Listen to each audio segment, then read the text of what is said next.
Hi, and welcome to Women of a Certain Age. I am Daheen, and on this channel, we celebrate Gen X with confidence and joy. So, I wanted to follow up, kind of circle back on my previous message.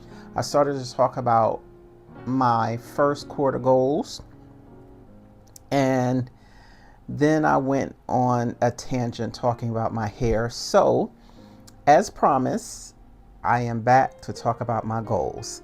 I had to write them down so that way I can look at them as I continue to share out. So that way it helps me a little bit not get distracted. So let's talk about Q1 goals. Do you have any?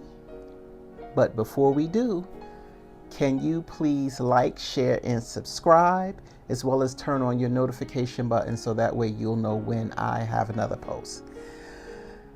Back to Q1 goals. Okay, so we are coming up on the second week of March, and time is flying. I look back on the goals that I had. I don't like to make resolutions because I don't always follow through, if I'm honest. And then I feel bad or feel guilty because I didn't do what I felt I was supposed to do or what I wanted to do.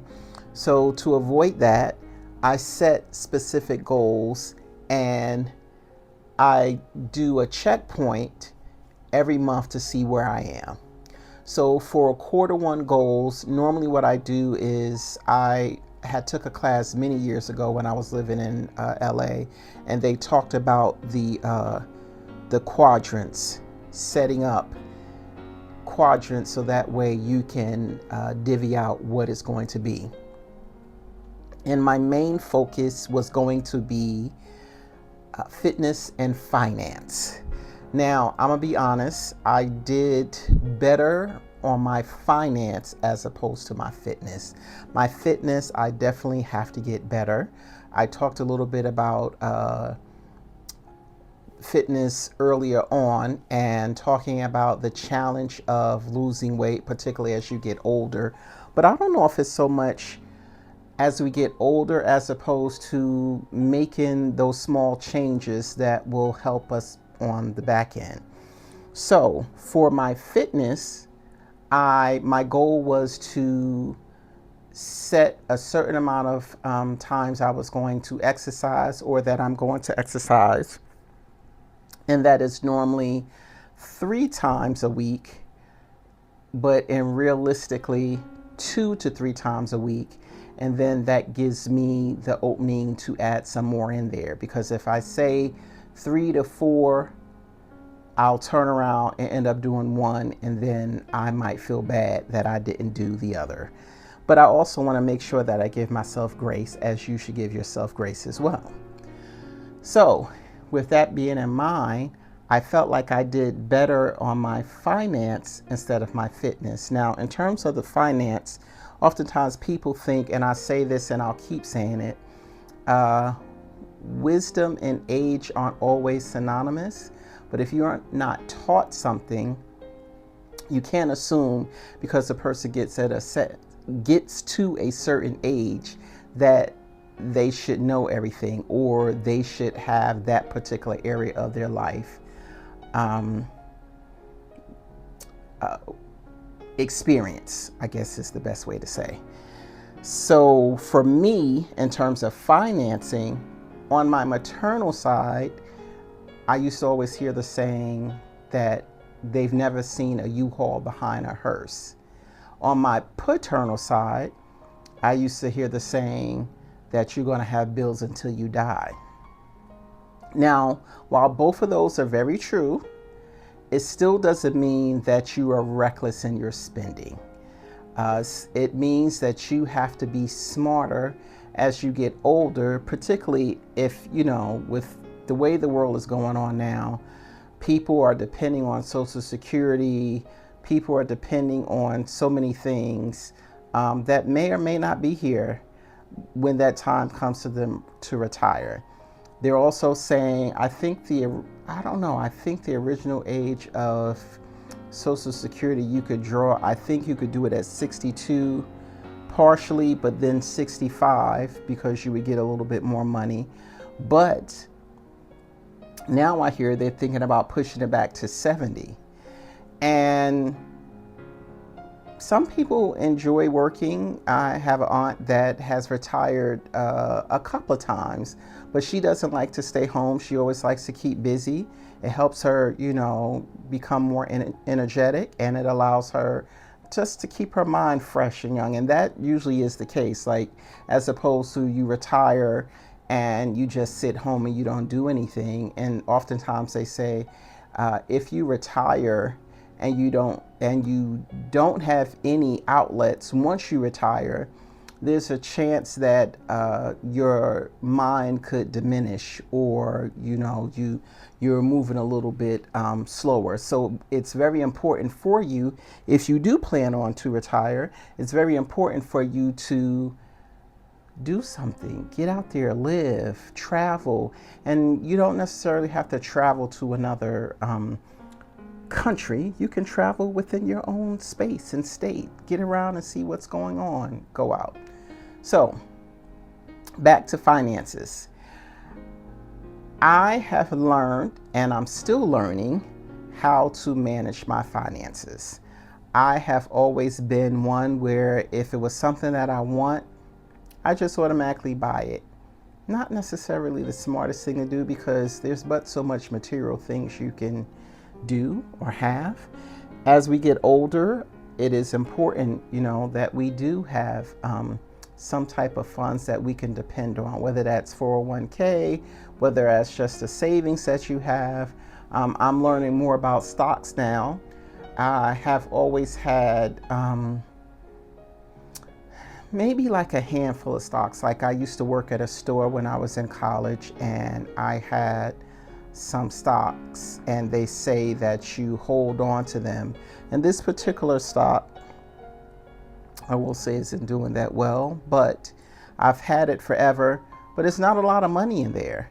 And there have been moments where I wanted to pull that money out because I felt like it's not really growing, but at the same time, it's not bothering me, so why would I bother it? And it's not, when I say pennies on the dollar, it really isn't doing that well. But I am learning about other stocks, what's moving, what is not moving. It is a tricky game, I guess is the best way to say it. When you put your money into just a savings account, you get like 1% or something. I don't even think it's 1% now that I think about it, because I have had money before in savings, and I look at the end of the month and I get like maybe literally a penny or something. So I am learning how to accelerate, which is risky. I am learning how to accelerate looking into stocks to see what that looks like and learn the process of that. So that is one of my goals, is to learn about stocks, how to become better with my finances. There's so many options out there on what to do with your money. I don't necessarily think putting it in savings is the best option, but that's where I've always had, and then I end up spending it.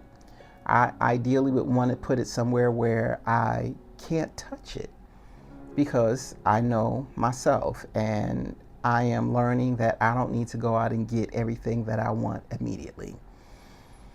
Now, in terms of health and fitness, my goal is to lose some weight. I know that I need to lose weight because it helps me in terms of having more energy.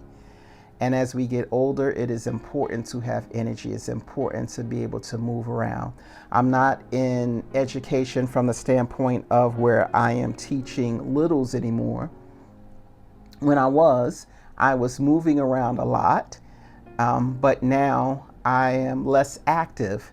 So that means that I have to intentionally set something up where I can move about to see what that looks like, in terms of whether that's summertime is a little bit easier because I can go on nice walks.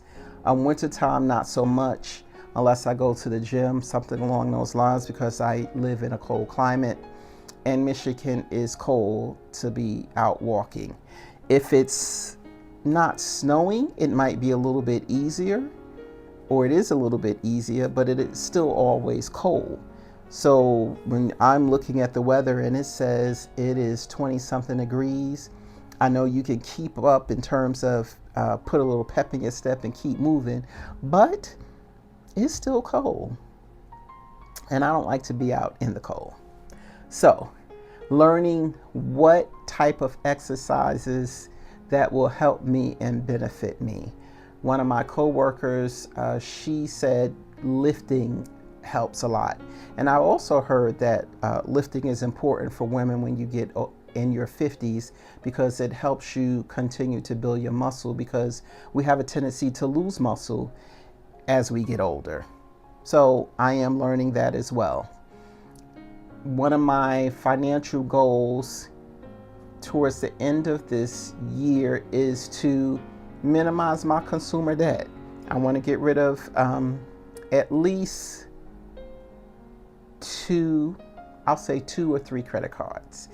I'm not going to say how many I have because that's my business, but I do need to get rid of a couple of those, because my goal is to remove consumer debt and start building up, more of a nest egg. Now, I don't necessarily hit all the marks all the time, and I am learning to give myself grace, because when I was younger, if I didn't hit the goal, I would just go out. In my head, I was like, well, this is not going to happen, so I'm going to go out and just spend some money. Emotional spending, emotional eating. It's not always good. It's not good at all, to be honest with you. But I am giving myself grace, and I am giving myself time where I do a countdown. If I don't hit a goal that I set up and I'm kind of bummed about that goal, I give myself a few hours grace just to make sure, because my instinct was I want to go and buy something, or I want to eat something. Giving myself a couple of hours to pause on that, and then on the back end of it, whether it's the next morning or a little bit later, I feel okay that I did not make that choice. So I am learning to be patient with myself. I am learning that these things that I was not taught, that I am learning how to do these things. How do I handle my money better? How do I handle my finances? Even from the standpoint of, I can't go and do everything that I want to do. I wanted to do some traveling over my birthday, and I decided that maybe I'll stay put, and then I can wait, push it back, and then go from there. Learning to budget is always a challenge for me, because the way I get paid, so I have to be mindful of that. Learning to pick up some side hustles, or having multiple streams of income. What does that look like? How can I create multiple streams of income? So I have my regular 9 to 5. What other things can I pick up that will help me to pay down my debt and assist with that? So those are some of the things for my first quarter goals. And also start thinking about what those second quarter goals are. Am I going to take my first quarter and put them into the second quarter? Do I set my first quarter goals? So my first quarter, I said, was fitness and finance. That will carry on. And then I'll add some other items up there. Like, I want to skill up in my profession. I want to improve along those lines to see what that looks like. And also making sure that I stay consistent and persistent. I heard somebody at work say that as well while They are consistent. They also make sure that they are persistent with something. So if they, missed, they have to use persistence to move forward. So that is my goal. That is what I want to do for myself. Now I ask you, what are the goals that you have? What quarter goals? And if you don't have any, would you make some? Is there something that you desire or want to do? And set realistic goals, not something that you would think on the back end. You decide you're going to do something that is huge and you didn't start small. What does that look like to you? What is the one goal that you had? Even if you just choose one goal, what does that look like? How do you plan that out? And where do you go? Where do you start? Is there somebody that can assist you with that goal? Is there someone that can give you some guidance or push you in the right direction of what that looks like? I hope you enjoyed this video. Please don't forget to like, share, and subscribe. Please make sure that you also put some comments in the comment section and tell me how you feel about your goals. Do you think goals are necessary? Some people think goals are not necessary. Some people even think goals are ridiculous. How do you feel about them? And if you are a person that lives intentionally or a person that has no problems with creating your goals, can you share your tips on what that looks like? So once again, thank you for joining me. I appreciate you sitting here and listening. And I hope that you will join me on the next video. Until next time, be blessed and have an amazing day.